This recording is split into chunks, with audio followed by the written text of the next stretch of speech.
Goldilocks आणि 3 अस्वल. एकदा एका जंगलाच्या कडेच्या एका घरात एक सोनेरी केसांची मुलगी राहत असे. या सोनेरी केसांच्या मुलीचे नाव होतं गोल्डीलॉक्स. ती इतकी कमालीची आणि गोड होती की जो तिला पाहत असे मंत्रमुग्ध होऊन जात असे. पण एवढी गोड असूनही अनेकदा ती एक खोडकर मुलीसारखी वागायची.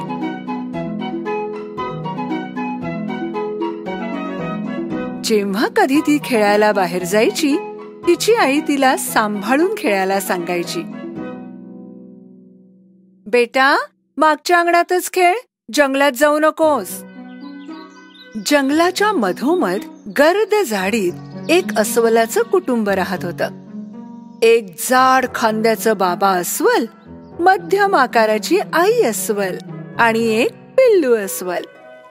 आई अस्वल नेहमी नाश्ता म्हणून ज्वारीची खीर तयार करायला पहाटे लवकर उठत असे. एका सकाळी पिल्लू अस्वल नेहमीपेक्षा जरा लवकर उठलं आणि त्याला त्याची खीर खायची होती, पण ती खूप गरम होती. आई, खीर थंड होईपर्यंत आपण जंगलात फिरून येऊया. आई, बाबा आणि पिल्लू अस्वल टेबलवर त्यांची खीर तशीच ठेवून फिरायला निघून गेले. त्याच सकाळी गोल्डीलॉक्स मागच्या अंगणात खेळत आईने नाश्ता करायची वाट पाहत होती. पण रोज रोज त्याच अंगणात खेळून तिला कंटाळा आला होता. तिला जंगलातली गर्द झाडी पाहायची होती. काही होणार नाही जरा फिरायला गेले तर. तिने चारी बाजूला पाहिलं. आजूबाजूला कोणी नाही पाहून ती जंगलाकडे जाऊ लागली. जेव्हा ती दमली तेव्हा तिने थांबून आजूबाजूला पाहिलं. जंगल किती सुंदर आहे. इतकी सुंदर फुलं, झाडं. मी इथे आधी का नाही आले? ती पुढे आणखी गर्द जंगलात जाऊ लागली. याच वेळी आपल्या कुटुंबासोबत फिरत फिरत पिल्लू अस्वलाने एका झाडावर मधमाशाचं पोळं पाहिलं. एवढं मोठं मधमाशाचं पोळं? हे नक्कीच मधाने भरलेलं असणार. पप्पा, आपण थोडं मध खाऊ शकतो? नाही माझ्या बाळा, हे मधमाशांचं आहे. हे त्यांचं घर आहे. आपण कुणाच्या घरी जाऊन त्यांचं अन्न खाऊ शकत नाही. असं करू नये. तुम्ही बरोबर बोलताय. मी घरी जाऊन नाश्ता करायची वाट बघायला हवी. इकडे गोल्डीलॉक्स एवढा वेळ खूप लांबवर चालत राहिली. शेवटी ती हरवली. तिने परत यायचा प्रयत्न केला, पण तिला मार्गच शोधता आला नाही. ती खरंच दमली होती आणि भूकही खूप लागली होती. दमल्यामुळे तिला आता रडू येऊ लागलं. पण आणखी थोडं चालली. शेवटी ती रस्त्याच्या टोकाला पोहोचली आणि ती झाडांमध्ये असलेल्या अस्वलाच्या घरी पोहोचली. ती हळूच घराजवळ गेली. आजूबाजूला तिला कुणीच दिसलं नाही. तिने दार वाजवलं, पण कोणीच उत्तर दिलं नाही. मग तिने खिडकीतून आत पाहिलं. तिने टेबलवर गरम गरम नाश्त्याने भरलेली 3 वाडगी पाहिली. ती पुन्हा दाराजवळ गेली आणि यावेळेस तिने जोरात दार वाजवलं. आहा! गोल्डीलॉक्सला खूप आनंद झाला. ती आत पाहून ओरडली, कोणी घरात आहे का? जेव्हा काहीच उत्तर आलं नाही तेव्हा ती हळूच आत आली. ती टेबलाजवळ गेली. टेबलवर खिरीची 3 वाडगी होती. एक मोठा, एक मध्यम आकाराचा आणि एक छोटा. तिला खूप भूक लागली होती म्हणून तिला आधी मोठं वाडगं खायचं होतं. पण जसं तिने चमचा आपल्या तोंडात घातला तिचं तोंड भाजलं, कारण खीर अजूनही गरम होती. ती लगेच मध्यम आकाराच्या वाडग्याजवळ गेली, पण तिला ते खायचं नव्हतं, कारण ती खूप थंड झाली होती. ही खूप थंड आहे. शेवटी तिने चमचा सर्वात लहान वाडग्यात घातला. ही खीर जास्त थंडही नाही, जास्त गरमही नाही. ही अगदी तशी आहे जशी मला हवी आहे. मग तिने सर्वात लहान वाडग्यातली खीर खाऊन पूर्ण केली. जेव्हा तिने नाश्ता केला आणि तिचं पोट भरलं तेव्हा तिला शेकोटी समोर 3 पैकी एका खुर्चीवर बसून आराम करायची इच्छा होती. 3 खुर्च्यांपैकी एक मोठी होती, एक मध्यम आकाराची होती आणि एक सर्वात लहान होती. आधी तिने मोठ्या खुर्चीवर बसण्याचा प्रयत्न केला, पण ती त्याच्यावर चढूच शकली नाही. मग तिने मध्यम आकाराच्या खुर्चीवर बसायचा प्रयत्न केला, पण ही खूप कडक होती. शेवटी ती सर्वात लहान खुर्चीवर बसली. ही खूप आरामदायक आणि अगदी तिच्या आकाराची होती. पण अचानक खुर्ची खूप मोठा आवाज करत तुकडे तुकडे होऊन तुटून गेली.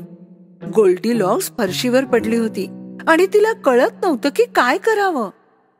ती बाजूच्या खोलीत गेली आणि इथे 3 बेड्स होते, एक मोठा, एक मध्यम आकाराचा आणि एक लहानसा. आधी तिने मोठ्या गादीवर चढायचा प्रयत्न केला. हा तिच्यासाठी खूप मोठा होता आणि खूप कडकही. दुसरा तिच्या आकारमानापेक्षा थोडा मोठा होता, पण खूप नरम होता. मग ती तिसऱ्या सर्वात लहान बेडवर झोपून गेली. हा अगदी तिच्या साईजचा होता आणि हा खूप आरामदायक होता. इतका आरामदायक की गोल्डीलॉक्स लगेच झोपी गेली. जेव्हा गोल्डीलॉक्स झोपली होती तेव्हाच अस्वलाचं कुटुंब घरी परत आलं. बाबा अस्वलाकडे काही लाकडं होती जी त्यांनी शेकोटीसाठी गोळा केली होती. आई अस्वलाकडे ताजे पेरू होते आणि पिल्लू अस्वल त्याच्या खिरीची आणखी वाट पाहू शकत नव्हतं. जेव्हा ते घरी पोहोचले ते थेट टेबलापाशी गेले. बाबा अस्वलाने त्याच्या वाडग्याकडे पाहिलं आणि त्याला खूप राग आला. कोणीतरी माझी खीर उष्टी केली आहे. आई अस्वलानेही तिच्या वाडग्याकडे पाहिलं. कोणीतरी माझी खीरही खाल्लीये. आणि जेव्हा पिल्लू अस्वलाने त्याच्या वाडग्याकडे पाहिलं तेव्हा तो रडायलाच लागला.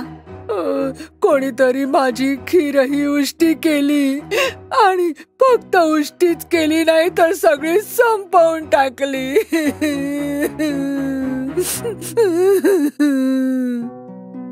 ते उठले आणि इकडे तिकडे पाहू लागले. बाबांनी शेकोटी पुढे ठेवलेल्या खुर्चीकडे पाहिलं. कोणीतरी माझ्या खुर्चीवर बसलं होतं. बघा, इतकी जागा बदलली आहे. आणि आता तक्रार करायची वेळ आई अस्वलाची होती. कोणीतरी माझ्या खुर्चीवरही बसलं होतं. आणि आधीसारखंच पिल्लू अस्वलाने रडायला सुरुवात केली. कोणीतरी माझ्या खुर्चीवर बसला आणि ती तोडूनही टाकली.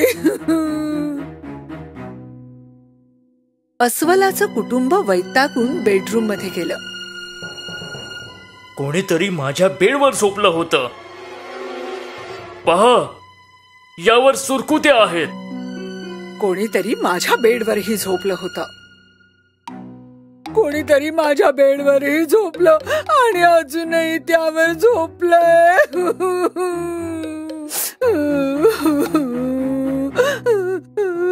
बाबा अस्वल पिल्लाच्या बेडजवळ गेले आणि पाहिलं तर खरंच कोणीतरी त्याच्या बेडवर झोपलं होतं. हळूहळू त्यांनी त्याची चादर ओढली आणि खरंच त्या बेडवर एक लहान मुलीला झोपलेलं पाहून आश्चर्यचकित झाले. आपल्या घरात एक लहान मुलगी काय करतेय? त्या मुलीला सांगा आता माझ्या बेडवरून उठ.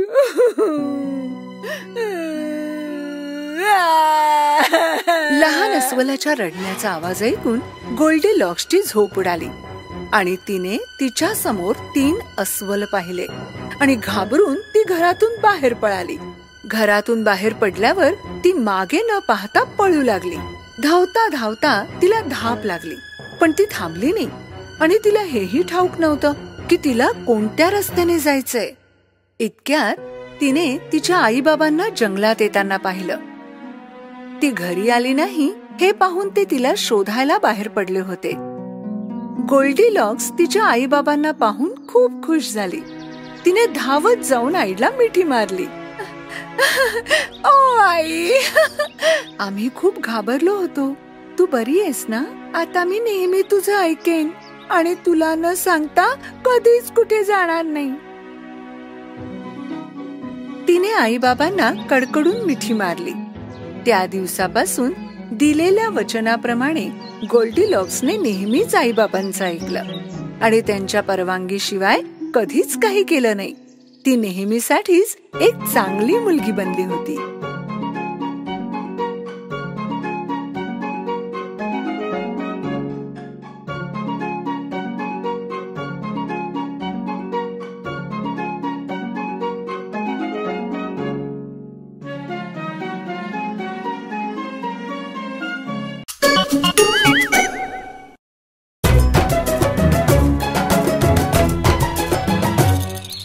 खूप वर्षांपूर्वी एका जंगलात एक कोल्हा राहत असे. तो आपल्या कुटुंबासाठी जेवण शोधत होता. जंगलात त्याला एक आवाज ऐकू आला. शोधताना त्याला झाडाझुडपामध्ये एक लहान मुलगा सापडला. हा तर माणसाचा मुलगा आहे. कोल्हा आश्चर्याने म्हणाला. तो त्या मुलाला घरी घेऊन गेला त्याचे रक्षण करण्यासाठी. जंगलातील वाघ शेरखान हे पाहून नाराज झाला, कारण ते मूल त्याने माणसांपासून चोरून आणले होते. कोल्ह्याच्या कुटुंबाला हा गोड मुलगा खूप आवडला. आजपासून आपण याला मोगली म्हणायचं, आई म्हणाली. त्या दिवसापासून मोगली आपल्या कोल्हे भावांसोबत राहू लागला. आई त्याची खूप काळजी घेत असे, जणू काही तो तिचाच मुलगा होता.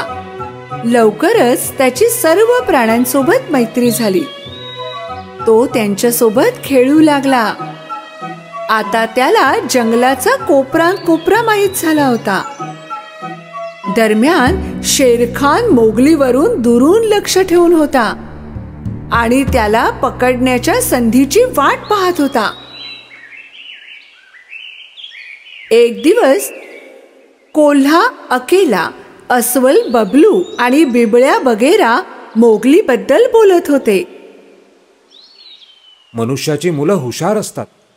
आपण त्याला जंगलचा मुलगा बनवूया ना. बल्लू आणि बगीरा, तुम्ही दोघे याचं रक्षण कराल आणि याला जंगलाचे सगळे नियम रीती शिकवाल. अनेक वर्ष झाली. बल्लू आत्मीयतेने शिकवत होता. त्याने त्याला फळे शोधणे आणि मध काढायला शिकवलं. मोगली बल्लूचे सारे काही ऐकून घेत असे. रोज तो उंच उंच झाडांवर चढून जेवत असे. बल्लूने त्याला जंगलातील आवाज ओळखणे शिकवले. त्याला मोगलीचं कौतुक होतं. किती जोरात धावत असे मोगली आणि किती चांगला पोहत असे. बगीराने त्याला शिकवलं की माणसांचे सापळे कसे ओळखावेत आणि त्यापासून स्वतःला कसं वाचवावं. एक दिवस एक लहान कोल्हा एका सापळ्यात अडकला. शेरखानाला त्याची शिकार करून त्याला खायचं होतं, पण त्याच्या एक पाऊल पुढे जाऊन मोगलीने त्याला वाचवलं. शेरखानला हे अपयश आवडलं नाही. बल्लूने मोगलीला धोक्याच्या वेळी काढायचा आवाजही शिकवला. मोगली हे सुद्धा लगेच शिकला. जंगलातील कोणताही प्राणी मोगलीला त्रास देत नसे. त्याला हे माहित होतं की हे मोगलीला एकटे पकडू शकत नव्हते. शेरखान जंगलाचा सगळ्यात हिंस्त्र प्राणी माकडांकडे गेला आणि त्यांना मोगलीबद्दल सांगितलं. मोगलीला जे जे काही येतं ते त्याने जर आपल्याला शिकवलं तर आपण जंगलातील सर्वात हुशार प्राणी म्हणून ओळखले जाऊ. एक दिवस मोगली जेव्हा स्वतःसाठी छप्पर बनवत होता तेव्हा माकडे त्याला हळूच दुरून पाहत होते. ते त्याला पळवण्याची संधी शोधत होते. संध्याकाळ होताच ते मोगलीला उचलून दाट जंगलात त्यांच्या अड्ड्यावर घेऊन गेले. आता तो माकडांमध्ये होता. जेव्हा मोगलीला समजलं की त्याचं अपहरण करण्यात आलं आहे, तेव्हा तो विचार करू लागला. त्याला काहीही करून बगीरा आणि बल्लूला हे कळवावंच लागेल. अचानक त्याला आकाशात उडत असलेलं चील गिधाड दिसलं. त्याला धोक्याचा आवाज आठवला. आपलं रक्त एकच रंग, लाल लाल लाल. हे ऐकताच चील समजला की मोगली आपलाच कोणीतरी आहे आणि आता त्याला धोका आहे. माझं नाव मोगली आहे. बल्लू आणि बगीराला सांगशील का मी इथे अडकलोय? नक्कीच, का नाही? चील म्हणाला आणि त्याने भरारी घेतली बातमी पोहोचवण्यासाठी. माकडे त्याला त्यांच्या गुहेत घेऊन गेले. माकडांच्या नगरात हा दाट जंगलातील एक किल्ला होता. माणसांनी काही वर्षांपूर्वी तो बनवला होता. मोगलीने पळून जाण्याचा प्रयत्न केला, पण काही फायदा झाला नाही. बगीरा आणि बल्लूने सापाची म्हणजे काची मदत मागितली. ते तिघे माकडांच्या नगरात एका मूर्तीच्या मागे लपून बसले. त्यांना अनेक माकडे मोगलीच्या आजूबाजूला दिसत होती. ते मोगलीला सोडवण्याची संधी शोधत होते आणि संधी मिळताच का म्हणाला, आता चला, चांगली संधी आहे. बगीरा आधी गेला, हळूच माकडांना घाबरवायला. तो त्याच्या पंजांनी माकडांवर वार करू लागला. सगळी माकडे घाबरून पळाली.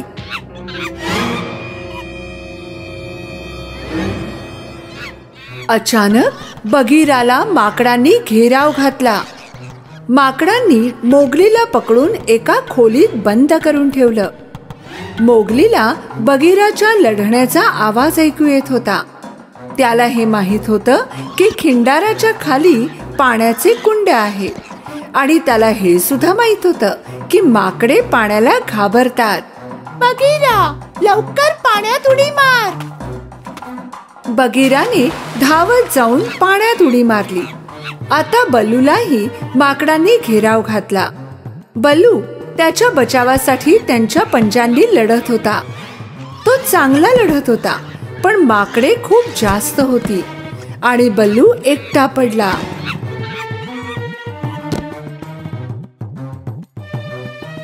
तिकडे बगीराचा पाण्यात नाईलाज झाला होता.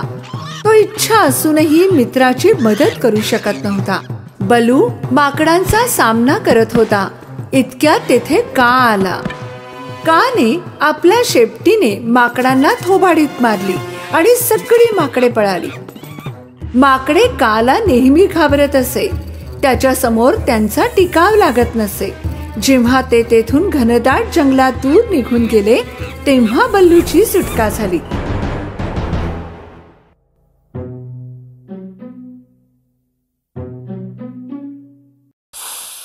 मग काने फुत्कार केला आणि सगळी माकडे सुन्न झाली. त्यांचा आवाज बंद झाला आणि एकदम शांतता पसरली. संधीचा फायदा घेत बगीरा पाण्यातून बाहेर आला. मोगली त्या खोलीतून ओरडला, मी इथे आहे, या खोलीत. काने आपल्या शेपटीने एक फटका मारला आणि भिंत पाडली आणि मोगली उडी मारून बाहेर आला. बल्लूने त्याला मिठी मारली. तू ठीक आहेस ना? ठीक आहे, पण खूप भूक लागलीये. तुम्ही सगळ्यांनी स्वतःची पर्वा न करता मला वाचवलं, त्यासाठी तुमचे आभार. मोगली काला पाहून खूप खुश झाला. तू नसतास तर काय झालं असतं. धन्यवाद. मोगली, बल्लू, बगीरा काला बाय करून घराकडे निघाले. आता शेरखानाला ही गोष्ट समजली होती की ज्यांचे नाते एवढे मजबूत असेल त्यांना तो त्रास देऊ शकत नाही. तो त्याच्या घरी परतला आणि पुन्हा आला नाही. अनेक वर्ष झाली. आता मोगली तरुण झाला होता. एक दिवस तो माणसांच्या गावाजवळ गेला. त्याने एक बाई पाहिली, जिने त्याला ओळखले. हा तो मुलगा होता ज्याला काही वर्षांपूर्वी एका वाघाने त्यांच्यापासून हिरावून नेलं होतं. त्याने तो मुलगा मोगलीला दिला. मोगलीला आश्चर्य वाटलं, कारण हा मुलगा लहानपणचा मोगलीच वाटत होता. तेव्हा त्याला समजलं की तो मुलगा त्याचा भाऊ आणि ती बाई त्याची आई आहे. बल्लू, बगीरा आणि का त्यांना पाहत होते. आता तू आपल्या परिवारासोबत राहू शकतोस. जेव्हा आमची गरज भासेल तेव्हा आम्हाला फक्त हाक मार. तू आमचा भाऊ आहेस, आम्हाला कधी विसरू नकोस. Good bye Mowgli. त्यांच्या मित्रांनी त्याचा निरोप घेतला आणि मोगली त्यांच्या कुटुंबासोबत मजेत राहिला. पण तो त्याच्या जंगलातील कुटुंबाला कधीच विसरला नाही, ज्यांच्यासोबत त्याचे प्रेमाचे नाते होते.